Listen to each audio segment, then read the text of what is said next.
ধর্ষণের শাস্তি ফাঁসির দাবিতে বিশ্ববিদ্যালয়ের শিক্ষার্থীদের মশাল মিছিল। দেশের বিভিন্ন স্থানে ধর্ষণ, শ্লীলতাহানি ও নারী নির্যাতনের প্রতিবাদ জানিয়ে বেগম রোকেয়া বিশ্ববিদ্যালয়ের শিক্ষার্থীরা মশাল মিছিল করেছেন। ধর্ষকদের দৃষ্টান্তমূলক শাস্তি ফাঁসি নিশ্চিতের দাবিও জানানো হয়েছে এই মিছিল থেকে। বুধবার ২৬ ফেব্রুয়ারি সন্ধ্যা ৭টায় বেগম রোকেয়া বিশ্ববিদ্যালয়ের প্রধান ফটক থেকে মশাল মিছিল বের করে শিক্ষার্থীরা। মিছিলটি লালবাগ ও খামার মোড় নেস্কো ভবনের সামনে এসে সংক্ষিপ্ত সমাবেশের মাধ্যমে শেষ হয়।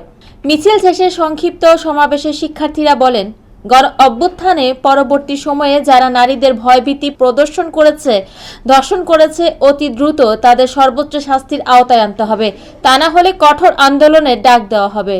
বেরোবি শিক্ষার্থী স্বর্ণা খাতুন বলেন, আমরা যে সুন্দর নিরাপদ বাংলাদেশের জন্য আন্দোলন করেছি, আজ তার অস্তিত্ব আমরা দেখতে পাচ্ছি না। আগে যেমন আমাদের ন্যায্য দাবি আদায় করতে রাস্তায় দাঁড়াতে হতো, এখনও আমাদের রাস্তায় দাঁড়াতে হচ্ছে।